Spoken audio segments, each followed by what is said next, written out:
Il a sacrifié sa vie au chemin de fer.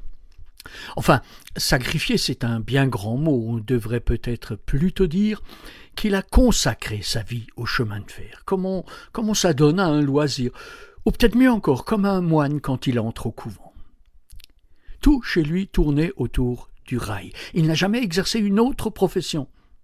Oh, il n'était pas un simple cheminot, non, il était ingénieur à la SNCF, un employé fidèle, comme on n'en trouve plus tellement aujourd'hui.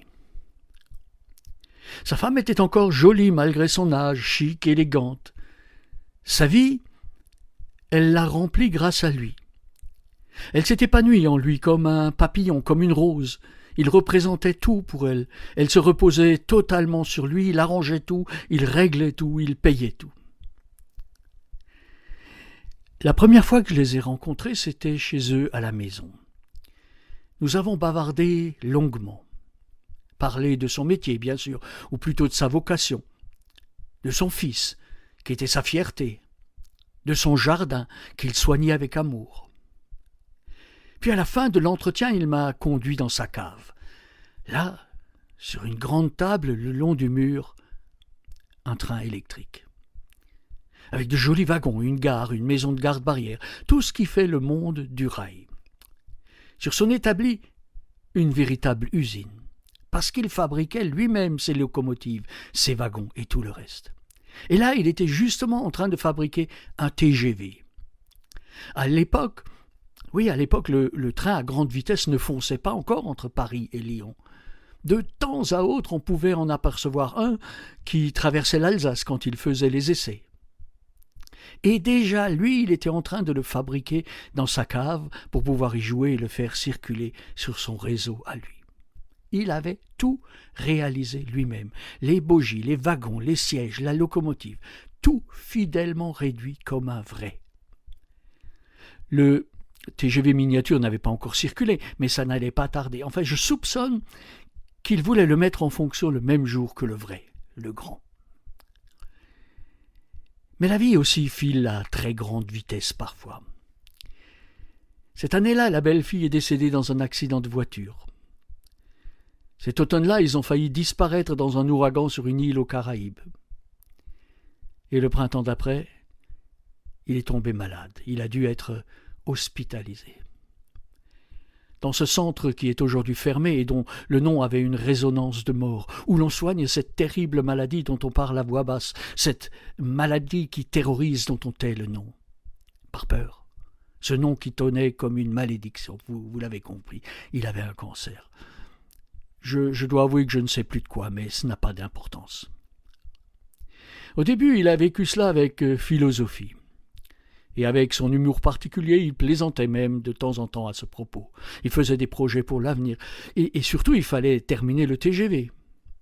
Il voulait encore voyager, visiter le vaste monde. Il pensait au jardin.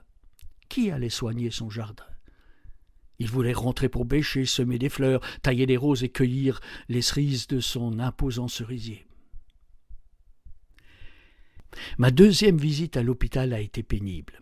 Il faisait comme si elle ne savait rien de son cancer, et elle n'en parlait pas pour ne pas l'inquiéter.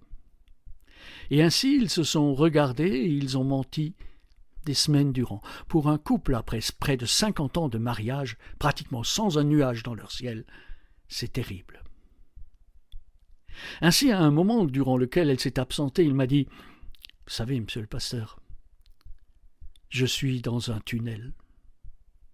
En tant qu'ancien cheminot, je sais ce que c'est un tunnel. » J'ai écouté, j'ai opiné de la tête et poliment je lui ai répondu « Je comprends ce que vous voulez dire. Ça ira mieux dans quelques semaines et vous verrez alors à nouveau la lumière du jour. Vous serez à nouveau sur pied. » C'est à ce moment-là que le jeune pasteur que j'étais, inexpérimenté et naïf, a dû avaler une grosse portion d'espérance. Non, monsieur le pasteur, vous n'avez rien compris. Pour l'instant, il fait sombre dans mon tunnel, et encore pour un bon bout de temps. Il est très long, mon tunnel. Mais tout d'un coup, on voit une petite lueur dans le lointain, une petite lumière qui grossit, et enfin, on sort du tunnel. Cela n'a rien à voir avec la maladie et la guérison. C'est une image pour la vie et la mort. et aussi pour la vie éternelle. Je suis entré dans le tunnel. Il fait encore sombre, sombre comme les ténèbres de la mort. Je ne la vois pas encore, mais je sais que je la verrai bientôt, cette petite lumière. Et quand je sortirai du tunnel, je serai dans l'éternité de Dieu. Quelques jours plus tard, j'ai jeté 3 pelletées de terre sur son cercueil, terre qui devient terre, poussière qui redevient poussière, cendre qui redeviennent cendre. Et son TGV a surgi de l'obscurité du tunnel pour foncer vers la lumière éclatante.